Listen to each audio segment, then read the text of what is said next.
He slapped me and walked away. 5 years. Not a word. Not a call. But at my husband's funeral, he showed up. Polished shoes, black suit, holding papers demanding half the ranch. I froze. Not from shock, but from pain. That moment, I realized being a mother was the only thing I ever clung to, and it made me forget who I was. But somehow that very betrayal led me to a path I never saw coming. I'm Lorine Brightmore. I'm 70 now, and I've lived most of my life on this land. 1,200 acres of walnut trees, rolling hills, and fog that settles soft over the fields in the morning like a memory. People drive past and call it peaceful. But peace, I've learned, is not always quiet. My husband Kenneth and I built this place from nothing. We were just two kids with a beat-up truck and a handful of seeds. While other couples went on vacations, we laid irrigation lines. While they watched movies, we watched the weather, praying the frost wouldn't kill our saplings. Over 4 decades, this place became more than a livelihood. It was our proof that two people with grit and patience could shape the land and leave something behind. We had one son, Jasper. He grew up with dirt under his fingernails and tree sap on his jeans. He used to run barefoot through the orchards, hollering like the world belonged to him. I thought he loved this land. I believed he would carry it forward when we couldn't anymore. But dreams change. Or maybe I just didn't see what was happening. In high school, Jasper stopped showing up for chores. He started calling the farm your thing, like it was something we forced on him. He got into college on a partial scholarship and left for the city like the earth was something to escape, not live with. Kenneth said to let him go. He'll come around.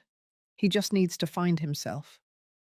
For a while, I believed that. I clung to the idea that one day he'd call and say he missed the smell of cracked walnut shells or the way the porch creaked in the wind. But years passed, and all we got were silent birthdays and cold holidays. Still, I never stopped hoping. I kept a room ready. I stocked his favorite coffee in the pantry. I reread his last message more times than I'll admit. He hadn't even signed it with love. Just Jasper. Kenneth handled it differently. He got quieter, spent more time in the workshop. Some nights I'd hear him talking softly, not to me, not to anyone, really, just the silence. Maybe that's what aging does. It makes the unspoken things heavier. Then came the night that broke us. But I'll get to that. Right now, all you need to know is this. I believed with all my heart that my son would find his way back, that blood still mattered, that somewhere under all the distance, the boy who once picked daisies for me was still there. I was wrong, and when I realized how wrong I'd been, it was already too late. If you've ever held on too long to someone who already let go, you might understand what I mean. If not, keep listening. You will. It happened on a Tuesday night in late October, the kind of night when the wind picks up just enough to rattle the barn doors and make the walnut leaves scrape across the roof like whispers. Kenneth and I were in the kitchen, finishing up dinner. Nothing special, just stew and cornbread. I remember the way he looked at me across the table, his hands wrapped around a chipped mug, the lines around his eyes deeper than usual. He hadn't been sleeping well. Then we heard the truck. Old engine, too fast up the gravel drive. I knew that sound. Even after 5 years, I knew it. Jasper slammed the door before the headlights even dimmed. I opened the front door and there he was. Taller maybe, leaner, wearing a leather jacket he would have once laughed at. His eyes didn't look at me. They looked past me, right at Kenneth. I stepped aside and he walked in, like he still lived there. Didn't take off his boots, didn't ask how we'd been. He tossed a manila folder onto the table, said he needed to talk business, said he had an offer. Kenneth picked up the folder and opened it. There were papers, appraisals, a proposed sale. Jasper had found an investor in New York, someone interested in buying part of the property for a retreat center. The price was decent. Jasper wanted to split the proceeds. Kenneth looked at me, then at Jasper. He didn't say a word. Jasper started pacing, said things weren't working out for him, said city life was harder than he thought. He had student debt, credit card bills. He needed this. And besides, we didn't need all that land anymore. It was too much for two old people to manage. I told him we weren't selling, that this land wasn't just land, it was everything. I said we'd help if we could, but this wasn't the way. That's when it happened. He raised his voice, accused me of always siding with Dad, said we were selfish, that we owed him something. His hands were shaking, his face was flushed. Then, without warning, he slapped me. The sound wasn't loud, not like in the movies. It was sharp and sudden. My cheek burned, my ears rang. Kenneth stood up so fast his chair toppled. He moved between us, not shouting, just standing there. He looked Jasper straight in the eyes and said, calm and steady, that he needed to leave. Jasper didn't argue. He just turned and walked out, got in his truck, sped off into the dark. Kenneth didn't say anything for a long time, just picked up the mug he'd been drinking from earlier and stared into it like there was something left at the bottom he needed to understand. I sat down slowly, pressing a cold cloth to my cheek, though the sting had already started to fade. What lingered was heavier than pain. The next morning, Kenneth boxed up Jasper's things, didn't ask me to help, didn't explain. By nightfall, the guest room was empty, his childhood photos taken down, the shelves bare. And just like that, our son became a memory we didn't know how to hold anymore. The morning of Kenneth's funeral was colder than expected. Late spring in Vermont still carried a bite if the clouds rolled in. I wore the dark navy coat Kenneth always liked, the one with the buttons he once sewed back on himself after I snagged it working in the greenhouse. It still smelled faintly of cedar and coffee. The ceremony was simple. That's how he wanted it.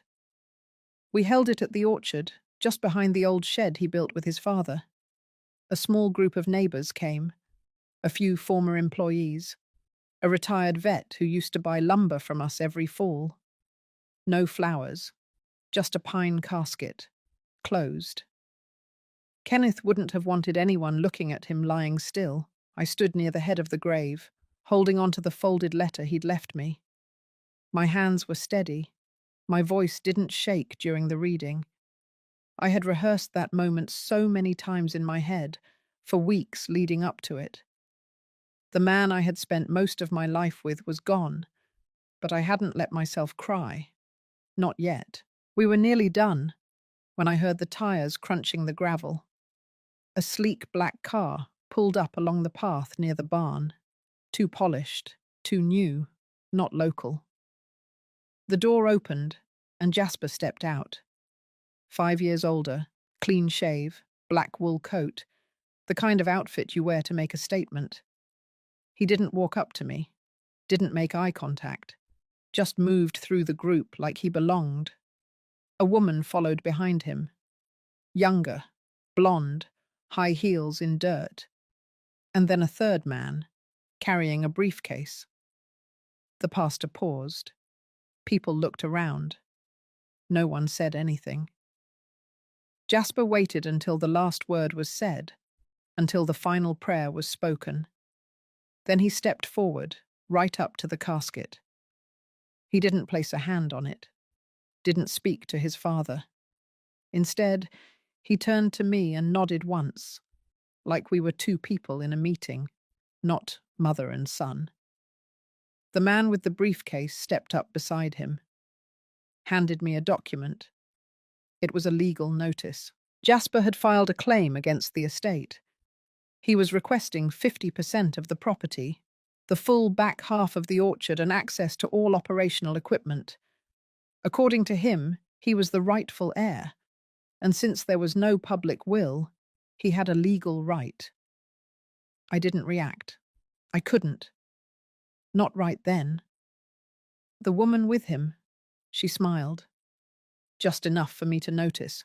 Not wide, just tight at the corners, as if this was something she had expected to go differently, and now it was going exactly her way. Jasper spoke quietly, told me it was just business, that we could settle this quickly, that we didn't need to make it ugly. Then he turned around, and just like that, walked away. Left the papers in my hands. Left me standing by my husband's grave, holding a legal threat from the son I had once swaddled in a flannel blanket in this very orchard. He didn't say I'm sorry. He didn't say goodbye. The people who had stayed to support me now avoided my eyes. They trickled off one by one, their boots soft in the grass. I sat on the bench Kenneth built when we first cleared that back patch of land, held the paper against my lap, watched the last of the wind catch the hem of my coat. The part that broke me wasn't the lawsuit. It wasn't even his presence after all these years. It was how natural it looked on him. The coldness, the detachment, as if that boy, barefoot in the walnut grove, had never existed. As if I had only imagined being his mother at all. The morning after the funeral, I found myself standing in the middle of the orchard before the sun was fully up. The air smelled like damp soil and wood smoke. Kenneth used to say this was the best time of day, when the trees whispered instead of shouted. I stood there for a long while, waiting for the quiet to tell me what to do. The legal documents Jasper gave me sat on the kitchen table, untouched. I hadn't even opened them again. But I knew what they meant. He was claiming half. Half of the land, half of the equipment, half of everything Kenneth and I had built with our bare hands over 43 years. That evening, I drove down to see our lawyer, Bruce Langford. He was retired now, lived alone in a house with peeling paint and a yard full of wind chimes. He made me coffee without asking and let me sit in silence for a while before I said anything. I handed him the envelope Jasper left me. Bruce read every page carefully, lips pressed into a hard line. Then he looked up at me and asked when Kenneth had last updated the will. I told him the truth. Kenneth had written a new one 2 years ago, after his first surgery. It was tucked in the back of our fireproof box, along with letters, insurance papers, and a few old photographs. Bruce exhaled slowly, said that was good. Said as long as it was signed, notarized, and clearly stated, Jasper didn't stand a chance. But he warned me. Even with a valid will, Jasper could still try to contest it, especially if he claimed we manipulated Kenneth or concealed documents. I drove home just after dark, headlights cutting through the fog. I didn't turn on the radio. I needed silence. The kind of silence that lets your mind run wild. When I got back, I went straight to the office. I pulled out the fireproof box, opened it, and took out the will. My hands were steady. Kenneth's handwriting filled the pages, neat and deliberate. He had left everything to me. Every acre, every tool, every debt, and every dollar. Jasper's name wasn't mentioned once. I remembered the day Kenneth wrote it. He had come in from the fields with his back aching and asked me to sit with him while he drafted it. He didn't want Jasper fighting over the land. He didn't trust what Jasper had become. But even then, he couldn't bring himself to write the words out loud. I was the one who typed them up. In that moment, I didn't feel relieved. I felt hollow. This wasn't how I imagined protecting the ranch, not through paperwork, not through courts and legal threats. I had always pictured Jasper walking beside me, not standing across from me with a lawyer at his side. I put the will back in the box and locked it. Then I opened the drawer beneath and pulled out something I hadn't touched in years. My journal. Inside were dozens of entries, letters to Kenneth, notes about the farm, and stories about Jasper, some proud, some painful, some I had written the night he left, others after long silences, and one entry in particular. The day he struck me, I had written every word, every emotion, the way the room looked, the way his eyes avoided mine, the sound of the door slamming. I had documented everything. That night, I made a copy of the will. I made a copy of that journal page too, and I sealed both in an envelope marked with Bruce's name. If Jasper was going to take this to court, then I would be ready, not just as a mother, but as the woman who built something worth protecting. And this time, I wasn't going to hope for him to come back. I was going to defend the line he chose to cross. 3 days after the funeral, the first letter came in the mail. It was thick, with my name printed in bold serif across the front, no return address. Inside were copies of the documents Jasper had served me at the gravesite, along with a formal notice of his intention to pursue legal action. There was no note, no apology, just signatures and deadlines. I didn't cry. I didn't even flinch. Instead, I brewed coffee, sat at the kitchen table where Kenneth used to spread out seed catalogues, and reread everything line by line. I highlighted sections. I marked questions in the margins. Then I called Bruce and told him it had started. He came over that afternoon with a canvas briefcase and a quiet kind of focus I hadn't seen in him in years. We spread the papers across the dining table, next to the empty vase that had once held fresh wildflowers every week. Bruce was calm. He explained each clause. He mapped out scenarios. Jasper's lawyer was aggressive, but sloppy. There were assumptions, mistakes, language too vague to hold. But we needed to act carefully. Bruce said court could get messy, and if this went public, it would be a stain on Kenneth's legacy. We worked through the night, reviewing everything Kenneth had signed. His will, his medical records, even the voice memo he recorded for the county office after his last hospitalization, confirming his intention to transfer full ownership to me. Bruce told me that kind of thing could make or break a case. The next morning, I took the journal entry from the night Jasper hit me and scanned it into a file. It wasn't for revenge. It wasn't even to use in court. But I wanted it documented. I wanted someone else to know the version of my son that only I had seen. The part that hurt, not just with hands, but with absence. With choices. Later that week, I went into town for the first time since the funeral. I needed to clear my head, get supplies, restock the pantry. But as I walked down Main Street, I noticed something different. People looked at me longer. Some nodded. Others avoided eye contact altogether. At the hardware store, Margie Latimer pulled me aside by the bags of mulch. She asked if it was true, that Jasper had come back for the land, that he was suing me. I told her I couldn't speak on it. Her eyes softened. She pressed her hand over mine and said she was sorry.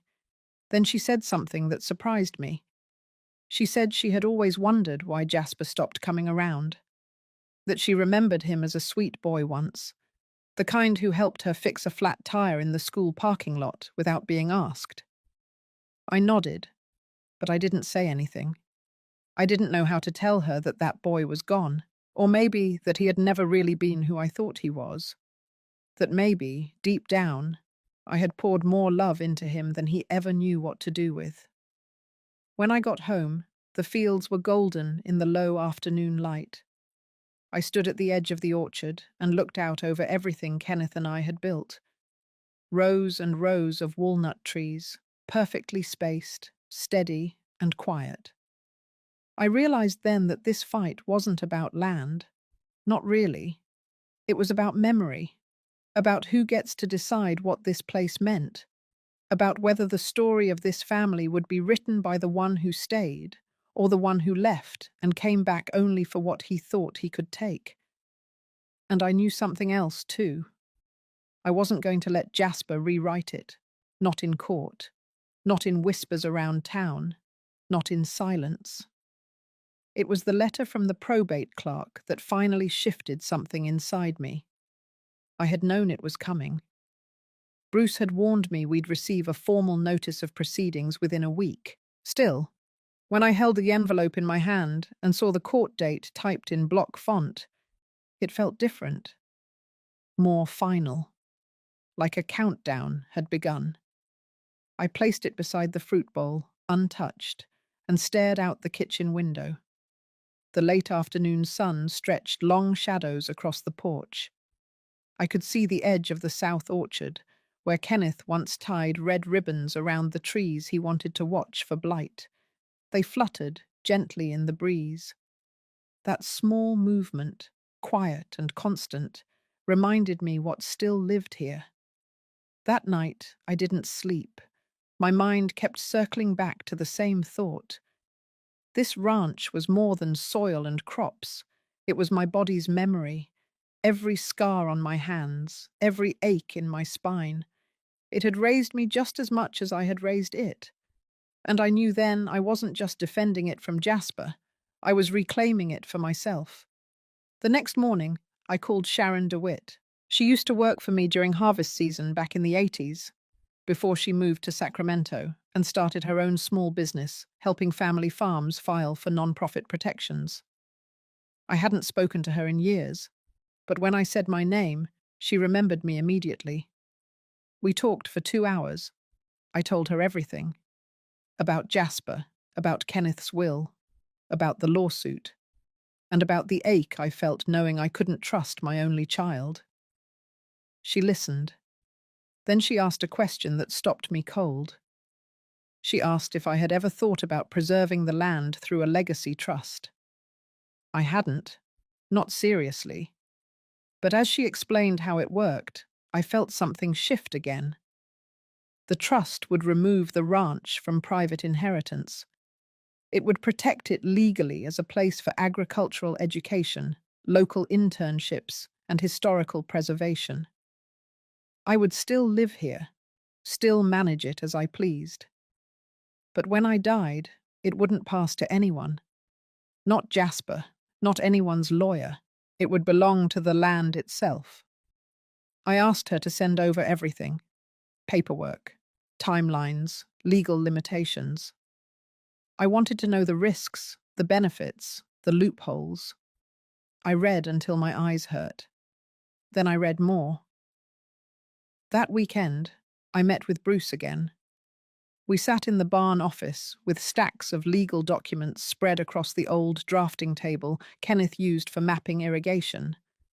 Bruce was skeptical at first, but the more he read, the more he nodded. He said it was bold. He said it would spark noise. But he didn't say no, and I had already decided. If Jasper wanted a fight, he would get one, but not on his terms. I wouldn't scream. I wouldn't accuse.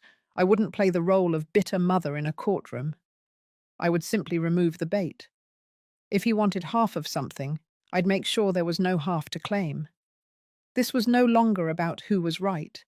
It was about who still stood for something worth preserving. I called Sharon the next morning and gave her my answer.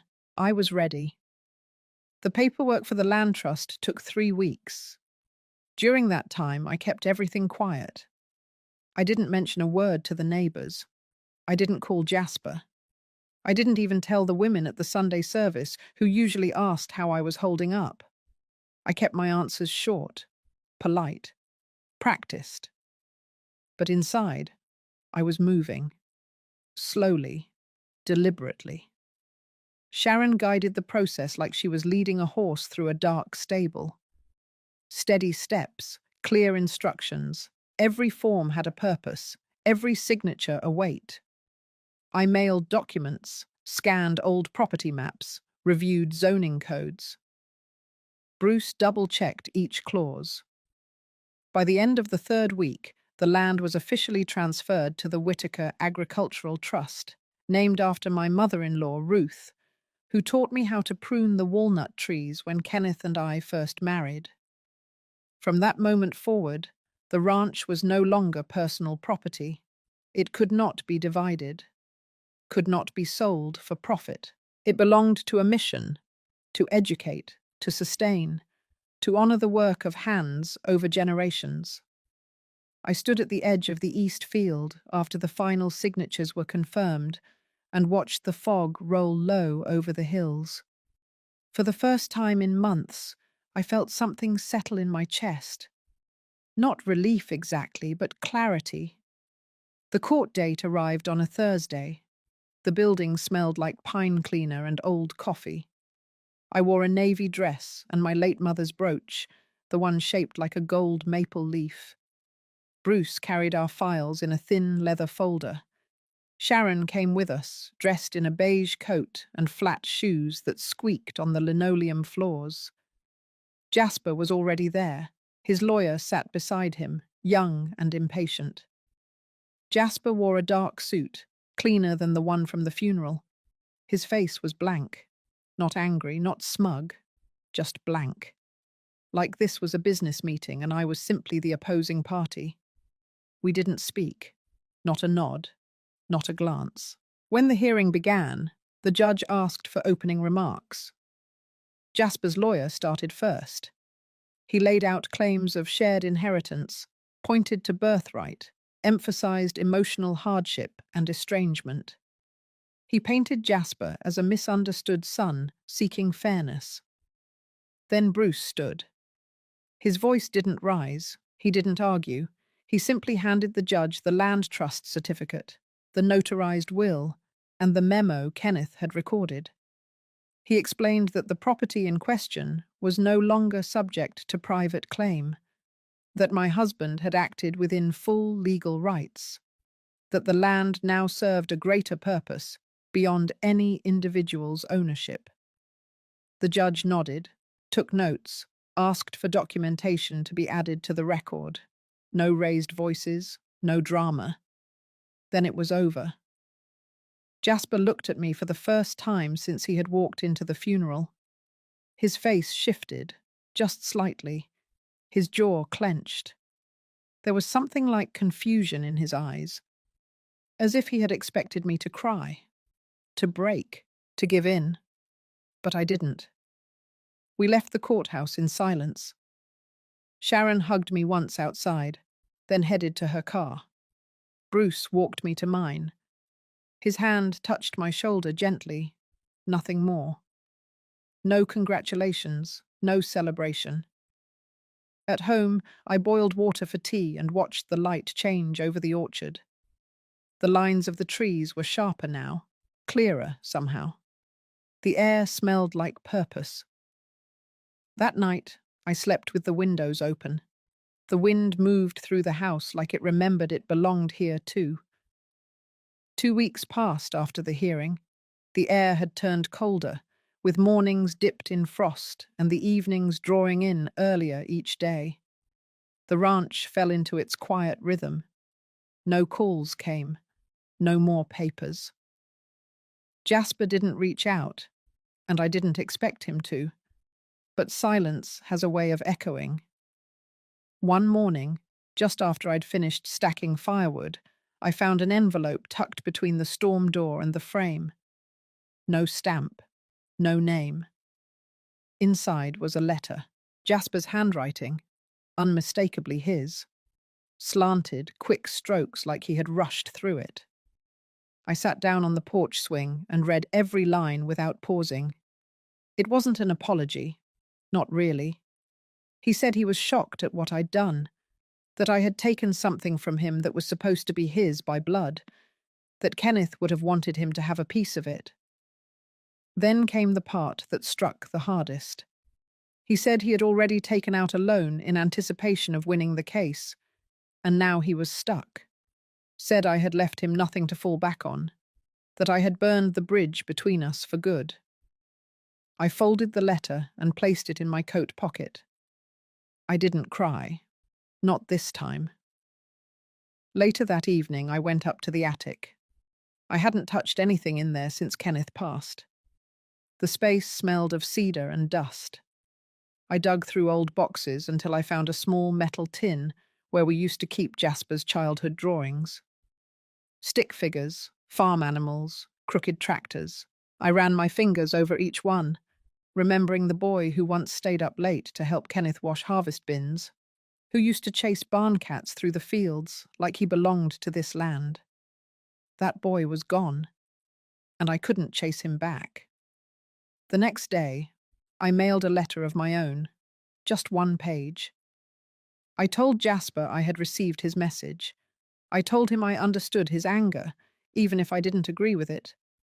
I told him I had protected the land because it was the only thing left that hadn't been twisted by bitterness. I didn't ask for anything in return. I didn't offer anything either. The following week, I met with Sharon again. We sat at the picnic table behind the equipment shed, watching two of her volunteers from the ag program lay out soil samples for the winter teaching project. Sharon smiled as she explained their progress. The trust was working. Slowly, quietly, but working.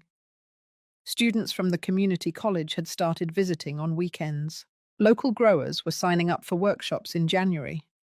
She asked if I wanted to give a talk at the next seminar about walnut cultivation, about soil cycles, about anything I wished. I hesitated. Then I nodded. The next few days were spent preparing. I pulled out Kenneth's old notes, rewrote some of mine, practiced in the mirror once or twice, though my voice always faded when I saw my own eyes looking back. The day of the seminar, I stood in front of 14 people seated on bales of hay in the barn. They listened. They took notes. They asked questions. And when I spoke, something inside me returned. Not strength, not pride, just steadiness. Afterward, a young woman with dirt under her nails and a nervous smile came up and asked if she could help prune next season. I told her she could start sooner if she liked. There was plenty to learn before winter settled in. As I watched her walk back to the group, I thought about the future. Not in a grand way, not with hope tied to someone else's choices, just in the quiet knowledge that something good had taken root here again. And I intended to keep it growing. It was late November when the final shift came. Not dramatic, not loud. Just a knock at the door near dusk, when the light turned amber against the fields and the cold crept into the floorboards. I wiped my hands on a towel, thinking maybe it was one of the students returning something they borrowed. But when I opened the door, it was Jasper. He stood there with his hands in his jacket pockets, shoulders hunched like a boy about to be scolded. His eyes met mine for only a second before drifting away toward the porch railing. I didn't say anything. I stepped aside and let him in. The house was warm from the oven. I had been baking cornbread for the weekend workshop. The smell wrapped around us as he stepped into the kitchen. He didn't comment on it. Just sat down at the table, same chair Kenneth always used. I stood by the sink, waiting. Jasper pulled out a folded paper from his coat pocket and placed it on the table. Then he looked up and said he was dropping the appeal, said his lawyer had advised him there was no point, that the land was untouchable now, protected, sealed off. I nodded, keeping my hands still against the sink edge. He went on, saying things hadn't worked out for him, that the loan he took had caught up with him, that he had to sell his place in Phoenix and was couch-hopping with a friend. He didn't sound bitter, just tired. I asked him why he came. He looked up then, said he wasn't sure. Maybe curiosity, maybe guilt. He paused, then admitted he didn't expect the trust. He thought I'd crumble after Kenneth died, that I'd be too overwhelmed to fight back. But I hadn't. That moment stretched long. He glanced around the kitchen, the chipped mug on the windowsill, the faded curtains, the stack of lesson folders near the back door. He asked if I had really turned the ranch into a non-profit. I told him yes. He asked if that meant he'd never see a cent from it. I said yes again. He was quiet for a while. Then he nodded, slowly, not angrily, just accepting something he hadn't let himself believe before. Then, to my surprise, he asked if he could help with something. Anything, even just to sweep the barn floor. I didn't answer right away. I thought about all the versions of him I'd carried over the years. The child in the mud, the teenager who slammed doors, the man who struck me. And now, this version. Hollowed out. Returned, but not really home. Finally, I told him there was a row of tools that needed sharpening, and a stack of workshop chairs that needed sanding before winter cracked them apart. He nodded again, then stood and walked outside without another word. I watched from the kitchen window as he moved across the yard. His steps were slow, unsure, but they were his. That night, I sat by the fireplace, turning Jasper's letter over in my hand again. I didn't know what would happen next, whether he would stay, whether this version of him would vanish like the others. But I also knew I wasn't doing this for him anymore. I had built something rooted, and now it would outlast the noise. Even if he came and went again, the land would remain, the trust would hold. And I, for the first time in years, would not be the one left waiting. Jasper started showing up in the mornings, not every day, not with any grand apology, just quietly like someone testing if the door would stay open. The first time, he came with a bag of gloves and asked if the compost pile needed turning. The second time, he cleaned the shed gutters without being asked. I gave him small tasks, work that didn't require talking. He never made a mess, never touched the house. He kept to the outer buildings, the trees, the edge of things. And I let him. The volunteers noticed. I saw the looks they passed when Jasper walked into the barn during their afternoon debriefs. They kept their distance, unsure how to treat him. I didn't explain. I didn't offer them a story. I just kept the rhythm of the place going, like I always had. By mid-December, Jasper had started to show more interest in the Trust's programs. One afternoon, I caught him reading a binder Sharon had left on the porch table, the one outlining the spring curriculum. He didn't say anything when he saw me, just closed the binder gently and asked if we still had that old soil pH tester from the 80s. We did. That evening, after the volunteers had gone, Jasper stayed behind and asked about Kenneth's last harvest. It was the first time he had said his father's name since the funeral. He asked how bad it had gotten, if he had suffered. I told him the truth, that it had been slow, that some days were worse than others, that Kenneth had wanted to die here, on his land, not in a hospital bed surrounded by machines. I told him Kenneth had gotten his wish.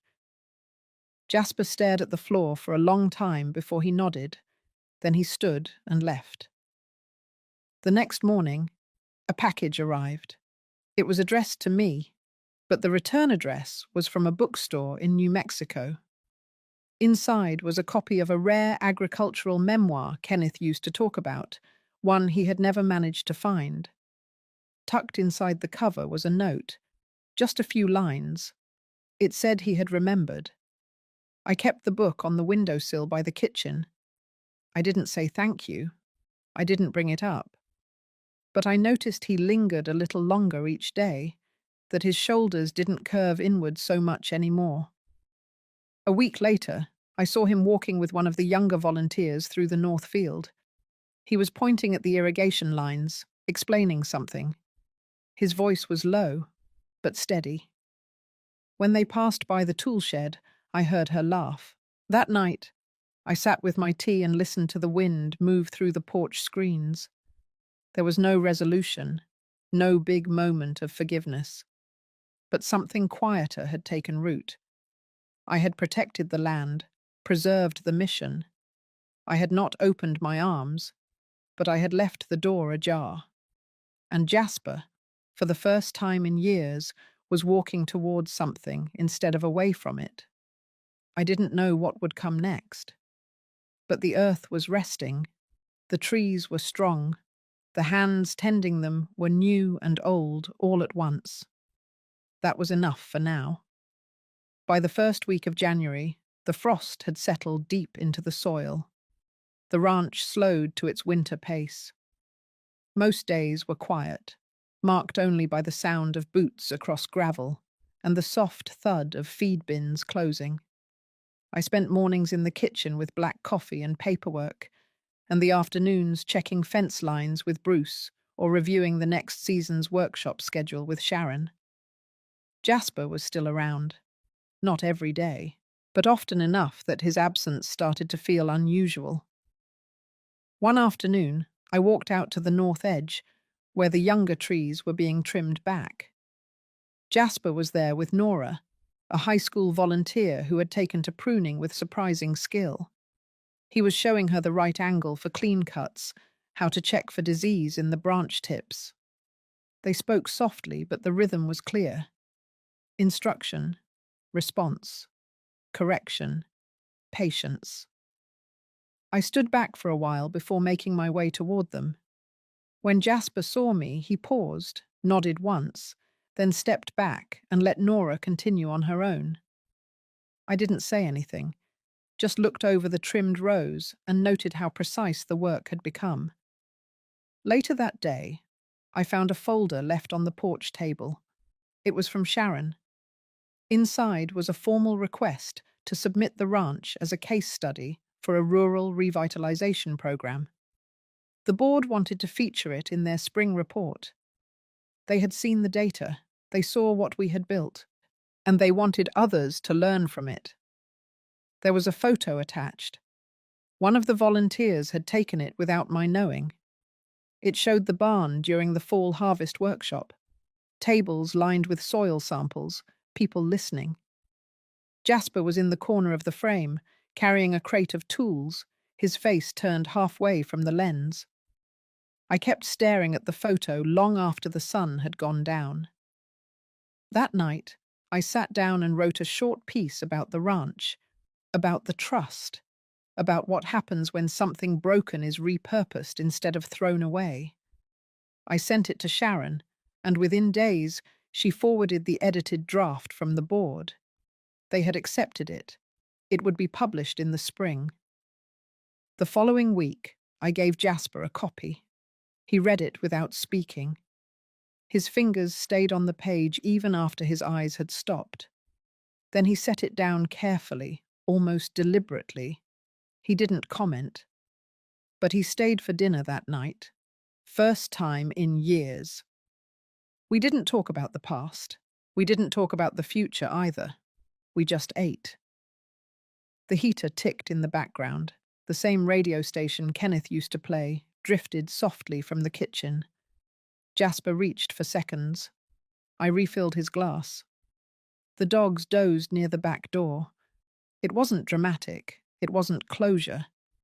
But it was something. Something steady. Something honest. I went to bed that night without the ache I'd grown used to carrying. It had softened, somehow. Not gone, but quieter. And when I looked out the window before sleep, the stars felt closer than they had in years. By early spring, the land began to stretch again. The trees wore pale green buds. The ground, still damp from winter, gave off that familiar scent of thawed earth. Life was beginning to hum beneath the surface. And so was I.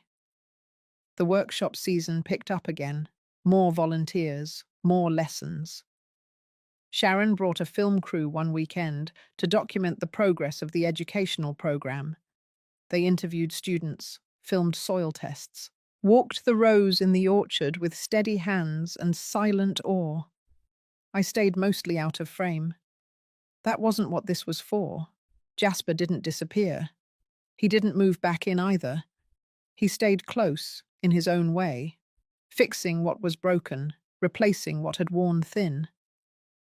I never asked what came next for him. I didn't need to know. Some evenings, he sat with the others by the barn, swapping stories over supper. His voice wasn't as guarded anymore. He laughed once. Not loudly, but enough. On the first day of May, I planted new seeds in the southern plot. The sun was sharp, the breeze steady. I worked with my hands, like Kenneth once taught me, like I had done alone for years.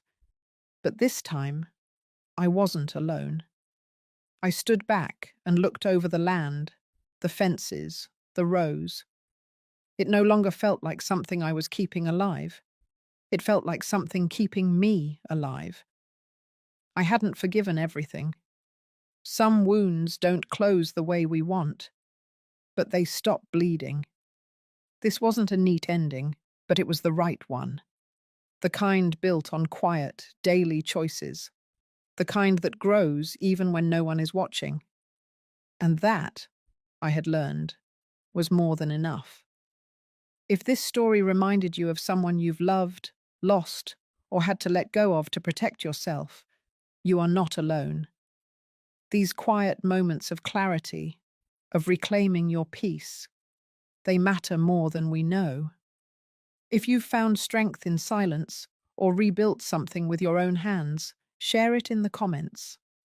Sometimes, healing begins when we see ourselves in someone else's story.